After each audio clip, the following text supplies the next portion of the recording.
just gonna go dig up some catnip. There's a good patch down by the lake. Thought it was too early for that. Well, the world changes awful fast. Lucy Gray.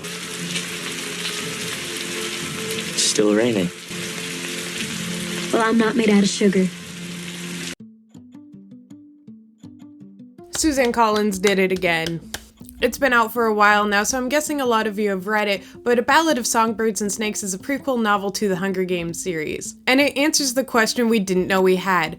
Could Snow get it? And apparently, yeah, he can get it. In this novel, we see how the games develop into what we see in the Hunger Games, and we see how Snow rises to power. It takes place soon after the war in the districts, and we can see the fallout of the war throughout the entire plot. Coriolanus Snow is a young student trying to rise through the ranks and stay in school. In the Hunger Games series, the mentors are past victors that have won the game, and now they train both the tributes from that district. In this book, the students are the mentors, and they get randomly assigned tributes based off of nepotism, and Snow lands Lucy Gray, the District 12 female tribute. Lucy Gray isn't a fighter. She just wants to take her guitar and play little country bops and just live in a field. But she becomes District 12's first victor. Lucy Gray and Snow start dating during the games, and that goes great for like 2 chapters? If you haven't read A Ballad of Songbirds and Snakes and you only know the Hunger Games, then you haven't heard a lot about Lucy Gray, and that's kind of on purpose. And that's what this video is about. Did she get away in the end? What is the legacy of Lucy Gray? And does the book secretly tell us if she survived? Lucy Gray got her name from a William Wordsworth poem, and that Lucy Gray also goes missing mysteriously. So I want to analyze that poem and see what it tells us about the book as a whole. The poem shows up in the book kind of near the end. I promised a friend I'd sing him something special tonight, so this is it, Maud Ivory chirped. Every one of us Covios are named to a ballad, and this one belongs to this pretty lady right here. She held out a hand to Lucy Gray, who curtsied to a scattered applause. It's a really old one by some man named Wordsworth. We mixed it up a little so it makes better sense, but you still need to listen close. So the poem in the book does look a little bit different than the actual poem by Wordsworth, but the changes are kind of inconsequential. When she said it was just cleaned up to make more sense, that's literally what it was. They completely got rid of any mention of the moors. A moor is kind of like this huge mossy field, usually in Europe, I don't know. But Suzanne Collins getting rid of it does not take away the connection to nature that is most important to the poem, so like whatever. Before I get into actually analyzing the poem, I kind of want to go over how Lucy Gray in the book disappeared. So in the last third of the novel, spoiler, Snow commits a murder. So long story short, him and a guy named Spruce, which is better than any name in the Harry Potter series, fight me on that, gunned down Billy Taupe, who is Lucy Gray's ex-boyfriend, and Mayfair, the mayor's daughter. It's a whole thing with Sejanus and rebels, and read the book. By the end of the book, everyone who would have known that Snow did that has been eliminated. There's no evidence that he did that except for the murder weapons, and he didn't know where they were. Him and Lucy Gray decide that there's no life for them left in District 12, so they decide to run into the forest. That's where he finds the missing evidence. And he decides he wants to go back to District 12 because he didn't want to run away, he just didn't want to get caught. He can destroy this evidence and go back. You can go back home. Will you? No more loose ends.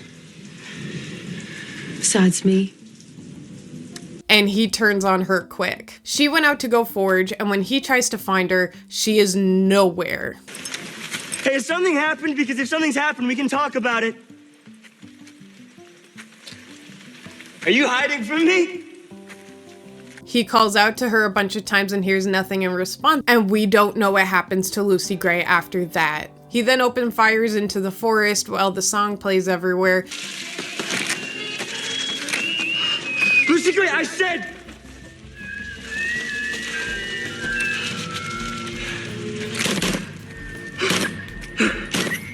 Get up! Then he just leaves. There's no evidence for if she survived and ran away, or if her body is somewhere, just like the Lucy Gray in the poem. Lucy Gray is a traditional ballad written by William Wordsworth in 1799. So it looks like ballads are super important to this book. It's in the title, a lot of the characters are named after ballads, this ballad is fully within the book. So let's talk about what ballads actually are. So today, ballads just mean a dramatic, slow love song or sad song, I guess. But in the poetry world, there's a lot of very specific characteristics for something to be a ballad. Bear with me, I will make this so quick, I swear to God. Ballad derives from the late Latin and Italian word for ballare, to dance. Fundamentally, a ballad is a song that tells a story and originally was a musical accompaniment to a dance. We can distinguish certain basic characteristics common to large numbers of ballads. A. The beginning is often abrupt. B. The language is simple. C. The story is told through dialogue and action. D. The theme is often tragic. E. There's often a refrain. Don't worry about what those are. A ballad usually deals with a single episode, the events leading to a crisis are related swiftly. There is minimal detail of surroundings, there is a strong dramatic element, there is considerable intensity and immediacy in the narration. The ballad poet drew his materials from community life, from local and national history, from legend and folklore. His tales are usually of adventure, war, love, death, and the supernatural. It's a folk ballad, and this was an oral tradition. Oral tradition means that it wasn't written down. People just memorized it and sang it to other people. This was nice because a lot of people at that time couldn't read, and this made poetry available to larger amounts of people, and it also made their local history available to larger amounts of people. The author or originator of the song didn't really matter. No one cared. They just sang it to continue on a legend from history. A traditional ballad is something written down and tied to one specific author. I'm going to move on to the actual poem for now and get back to that later, but let's all just agree that Lucy Gray in the book was doing the folk ballad thing. William Wordsworth wrote this poem based off an event he heard about in real life. His sister told him about this girl going missing in the snow and everyone getting worried and searching for her, and then her parents found her body at the bottom of a canal. But he wasn't writing about the real event itself. That's not what got to him. William Wordsworth was fascinated by people's fascination in this girl. Everyone was theorizing about how she fell into the canal and almost became like a little folklore. So he wanted to write about a girl who had become a legend in that same way. Wordsworth saw people reacting to the story of the real-life girl and based his poem more on that, the way in which it was treated, and the spiritualizing of the character as material for the imaginative influences in which I have endeavored to throw over common life. William Wordsworth also had many Lucy poems. Lucy was a recurring figure in his poetry. Scholars don't like putting this Lucy Gray poem with the rest of them though. With the rest of the poems, her age is more of a question, and her relationship to the narrator is more of a question, but those questions are answered in the Lucy Gray poem, so people think it's a separate thing. People have also tried to figure out who Lucy is to him. Could she have been someone from William Wordsworth's life who had passed away, an ex-lover, a daughter? It's hard to pinpoint because sometimes she's just an expression of love, sometimes she is the bond between a father and a daughter, sometimes she is the grief of someone who passed away. Scholars have kind of just agreed that she's not one person, she doesn't represent one thing, but she is haunting Wordsworth. I'm just going to summarize the poem quickly. I'm not reading it, it's kind of long. So we start abruptly, but you were warned. The narrator recalls this event after the fact. People have been trying to figure out what happened to her. If you go into the wild, you might see her. The first nature call out, you might notice a few of these. And then he calls her the solitary child. She has no friends, she grew up on the moors, she's a perfect child. Don't worry, she grew up in a home though, not a mud puddle. It's revealed that Lucy is probably dead. She's never been seen again. Then it jumps back to the night of the event. Her father tells her that a storm is coming, so she needs to go into town and help her mother walk home. Why doesn't the adult trudge through the snow instead of sending out his daughter? Lucy says, "Yes, father, no problem. That sounds lovely, actually, but it's 2 p.m. and I can already see the moon. In the biz, we call that foreshadowing." Then the dad sits down with a book and something I can't say and just chills. He says he's working, but that's like bullshit. The snow is really bad, she wanders to and fro, she climbs hills, and she never gets to town. So suddenly the mom and dad are together, searching for Lucy all night. "Thanks for getting up, Dad." Looks like the mom had no fucking trouble walking. In the morning, they see a bridge past the moors far from their home. They see footprints in the snow and start crying that she's dead already. They follow them down the hill, past a fucked up hedge, and to the bridge. In the middle of the bridge, the footprints just stop out of nowhere. Some say she's still alive and you can see her. The wild is where she's alone, where she wanders, and where her song whispers in the wind. So the details in this poem, like we've been warned, are very sparse, but the characterization is very strong. Lucy Gray is the perfect child, even though she's super lonely. She's eager to help, she doesn't have a mean bone in her body, she's just nothing wrong with her. She is also connected to nature in a way that none of the other characters are, and it is essential for her character to have this connection to nature. This sets her apart and elevates her past being a person, and it makes her actually supernatural. When she tells her father that the moon is already in the sky, that means two things. One, it's too late, she shouldn't be going out. And two, it gives the poem a supernatural vibe that is connected through her. In the book, Lucy Gray also foreshadows her fate. When everyone's talking about what that poem could mean, she says that she imagines Lucy as a bird flying overhead because she knows that if she was herself, she would be killed. This again gives us a little bit of that supernatural vibe, a little bit of that, ooh, connected to nature, that good shit. She is also connected to the moors and life and death. If she is a ghost, then her ghost is something that cannot leave the moors. It always shows up there. That's also where she spent most of her time as a living girl. The last two stanzas show her peace in nature and how she is connected to the nature and how her song is basically the wind. The poem also tells us that she is a solitary child and very lonely, repeatedly. This doesn't just mean she has no friends, it's a metaphor. She is solitary in that she is the only one connected to nature, and also that she is the only one that knows what happened to her. She is solitary in the knowledge all of us want. William Wordsworth had a lot of poems about people's connections to nature, how they leave it, how they come back. This poem appeals to our imagination because it gives us questions but no answers. Did she die? How did she die? How did she just disappear with her footprints in the middle of the bridge like that? Did she walk backwards like Sherlock Holmes? Is she alive out there? What are people seeing? Is it her ghost? Is it just their imagination? What is this? All of these questions make us look more into it. It makes us ask more questions, and they will never be answered. William Wordsworth is not showing us a girl. He's showing us the legend of a girl and how it becomes one. So in the poem, her death really isn't confirmed, but everyone has kind of agreed upon it. That is not the mystery. The mystery of the poem is not if she died, it's more how and what are people seeing. In the book, it is more of a mystery if she died or not.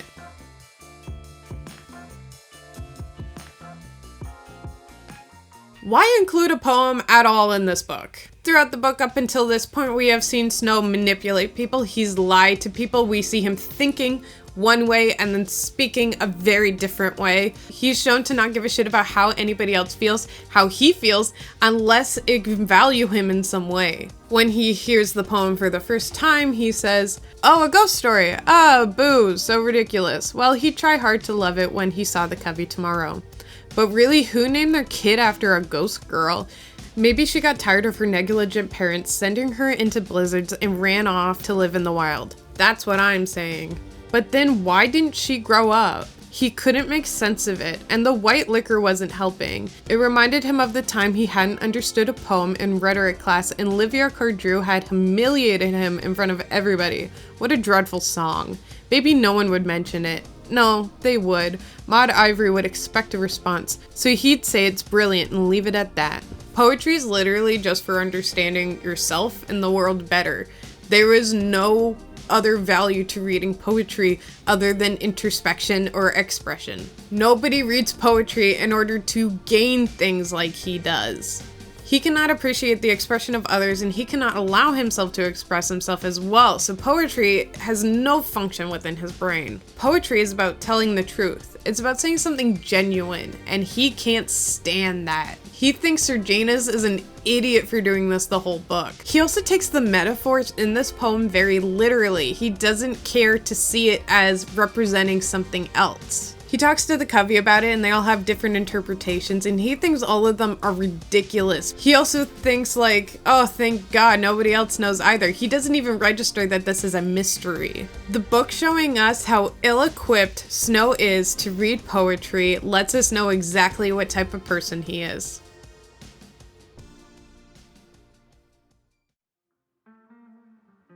This poem highlights aspects about the book and can make us look at them very differently. The main aspect of the book it changes is Lucy Gray's characterization. Don't hate me, but I thought Lucy Gray was a little bit of a Mary Sue. A Mary Sue is a character who is flawless, morally perfect, hot, and missing a little bit of depth. In both the poem and the book, Lucy Gray is perfect, helpful, cheerful, amazing. Reading the book without the poem, you could consider her a very flat character with no character arc or really much depth to her. She is mainly there as a foil to Snow's character. A foil is a character that is there to be the opposite of the main character, and the opposites highlight different characteristics within both of them. When I read this book the first time, I made little notes like, there's not a lot of character for Lucy for me to grab onto. She feels like she's not all quite there to me. I think it's a little weird how she doesn't grapple more with the effects of the games once she gets home. She kind of just goes back to singing and swimming in the lake. You can disagree, but I felt that way until I reached the poem, and then I realized what Lucy Gray's character was actually doing. The poem is about a girl representing more than herself, being larger than one person, being a legend. So if we take that view and apply it to book Lucy Gray, what does that get us? Lucy Gray in the book is a representation of the human spirit that cannot be killed. And that only works if she doesn't change, because the part of us that she represents also does not change. The end of the poem and the end of Lucy Gray in the book are very similar, showing that they both represent something bigger and both have a connection to nature. The last stanza says, "Over rough and smooth she trips along and never looks behind and sings a solitary song that whistles in the wind." I think wind would have been pronounced wind. That should have rhymed. Whatever. Her voice surprised him, lifting suddenly and sweetly into the air. Are you, coming to the tree? Wear a necklace of rope side by side with me. Strange things did happen here, no stranger would it be, if we met at midnight in the hanging tree. Yes, I get it, he thought. You know about Sir Janus, a necklace of rope and all that. He took a step in her direction, just as a mockingjay picked up her song, then a second, then a third, then the woods came alive with the melody as dozens joined in. He dove through the trees and then opened fire on the spot the voice had come from. Had he hit her? He couldn't tell because the songbirds filled his ears, disorienting him. He collapsed on the ground, dizzy and nauseous as the woods exploded, every bird of every kind screaming his head off, while the mockingjays continued their rendition of the hanging tree. Nature gone mad, genes gone bad, chaos. Nature gone bad, you say? Whoa, doesn't that song sound familiar? Are you coming to the tree? I'm kind of saying that the first time. I bet he shit his pants. I bet he took an old man's shit in his pants. The song is repeated in the rebellion, and Katniss doesn't even know who sang it first. She doesn't even know what this means to Snow. It's an oral tradition passed along through generations. The song shows us that unkillable part of Lucy Gray, how it keeps going despite Snow's efforts, despite no one even knowing about Lucy Gray. Lucy Gray represents the part of the human spirit you cannot fence in, this part of us that wants to help others, wants to live without borders and society and government and all this stupid crap. We just want to be ourselves with our community. We don't want all this extra bullshit.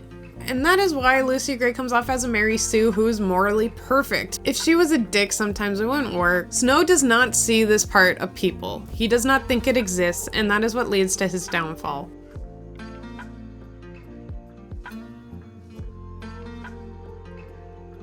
The poem shows us why Snow failed at the end of the Hunger Games by showing us why his relationship with Lucy Gray didn't work. Like I said, Lucy Gray is ungovernable. She doesn't even consider herself District 12. She considers herself Covey. And I'm not actually from 12. No, my people are Covey. We're like a family. We're musicians by trade, and we travel from place to place as the fancy takes us. At least, we used to, before the peacekeepers rounded us up. I see. But now you're District 12. If you say so. Yeah. She doesn't care about the district. She doesn't care about the capital. She just wants her family. She just wants to be herself. And Snow is having none of this. Snow likes territory, and he likes clear borders. He felt trapped on the base while she could freely roam at night. In some ways, it had been better to have her locked up in the capital, where he always had a general idea of what she was doing. He doesn't care about her identity, which is what she wanted to keep intact during the games. When she played her guitar and sang before the games, she saw that as self-expression, as fighting every last second before she could have died. Snow saw it as a dog doing a trick that reflected better on him as her mentor than on her. Leaving the games, he hates that she can do that same stuff out of his view. He sees Lucy how the capital sees the districts. It's another metaphor. The capital feels like it is in the district's best interest to be owned by the capital. They couldn't figure themselves out. They're just a bunch of savages running around. How could they ever do it? They need to be owned by the capital. The capital also feels very insecure when they do not have full control over every single thing that happens in the districts. Everyone thought the mayor had killed her, but they couldn't prove it. As to the Covey, a new commander had replaced Hoff, and his first move had been to outlaw the shows at the Hob because music caused trouble. Yes, Snow thought, it certainly does. Lucy Gray's fate was a mystery then, just like the little girl who shared her name in that maddening song. Was she alive? Dead? A ghost who haunted the wilderness? Perhaps no one would ever really know. No matter, Snow had been the ruination of both. Poor Lucy Gray. Poor ghost girl singing away with her birds. She could fly around District 12 all she liked, but she and her mockingjays could never harm him again. We see Snow do this in the Hunger Games as well. At any sign of rebellion, at any sign of anything, he stomps it out. He has people shot for doing the whistle and for holding up doing the fucking He floods the districts with peacekeepers. He punishes them to keep them in line. We can see that control is Snow's downfall in the Hunger Games. He tells Katniss convince him that her and Peeta are in love. He's trying to control what she does so that her actions do not spark a rebellion. But her actually falling in love with Peeta, trying to convince Snow, is what leads to, like, that fucks him up. Because then he kidnaps Peeta and she's like, okay. Do you guys remember that part? You guys remember that? He thinks he can control the uncontrollable and he refuses to understand it because he thinks there's no depth to people in the districts. I wouldn't sing a note for you if I was her, unless I could trust you. She's district, Tigress. She knows we hate her and she wants us dead. How am I supposed to get her to trust me? Imagine it was your name that they pulled. Don't discount her just because she's district, Corey. He tells us his view of humanity and how no one deserves sympathy while he talks about the games at the end of the book. But we credit them with innocence, and if even the most innocent among us turn to killers in the Hunger Games, what does that say? That our essential nature is violence, Snow explained. Think Hobbes. Think Locke. And if you're nasty, think Rousseau. Philosophers have been trying to figure out what the human condition really is. The human condition is the state we would be in if there was no government, no moral laws, no nothing to keep us in line. If we were all just left alone to our own devices. Would it be a bloodbath or would everyone just, garden and kiss, Some people think we would be the most violent and some people think we'd be on our best behavior. You can believe what you want. I'm not here to tell you which one is right or wrong, but I'm here to tell you that the book is arguing that Snow is wrong and that the human condition is closer to how Lucy Gray behaves. Snow's way of life is secrets and betrayal and double-crossing people. He thinks he's so much smarter than everybody else for doing that and more elevated than people for doing that, but we can see in the Hunger Games that he is self-destructive. He has to cough blood into handkerchiefs because of the sores in his mouth from drinking poison. He thinks that the human condition is violence because that's classic projection. The Hunger Games is about people rising up in order to get back to this state where they can behave like Lucy Gray because they can't in the districts while he is reigning. Snowing? This book argues that control is the opposite of expression and is the opposite of the human condition we are meant to return to. Thinking you're so fine, thinking you're in control, thinking you'll change me, maybe rearrange me, think again if that's your goal. Think about Katniss at the end of Mockingjay. She just wants to sit there in the field and have chubby little babies with Peeta. That is the human condition returned in this world. It takes 65 years, but Lucy Gray's spirit comes back with Katniss, and Katniss becomes the Mockingjay, a symbol of hope to everyone in the districts, and that spirit altogether rises up to get rid of Snow. And if you want to talk about underestimating someone, look at Tigress. Raise your hand if you thought that she changed her name to Tigress after she got all the cat plastic surgery.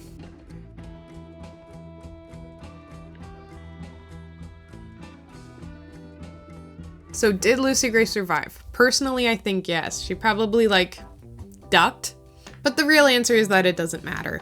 The point of that question is to be a question. The poem tells us that people keep seeing Lucy Gray's face in the moors. They keep seeing her in everything in nature. And if you read The Hunger Games, you will see Lucy Gray popping up there just the same. And only Snow knew how much her influence was on everything, and that was his ghost haunting him. Her ballads did what ballads need to do. They passed on history despite not knowing the author. Snow would have seen Lucy Gray and Katniss. He would have heard them singing together, and it would have scared the old man shit out of him. There's a lot of other ballads to talk about in this book. All the kids in the Coveys are named after one. And if you want to hear about those poems, check out my Patreon. I have exclusive videos every month, and this month is going to be about the Covey kids. Check out my boyfriend's channel. He's doing really good right now. He makes a lot of Pokemon stuff that I don't understand, but 10 points to anyone who recognized Gregory the Overlander. I'd love to shoot you sometime.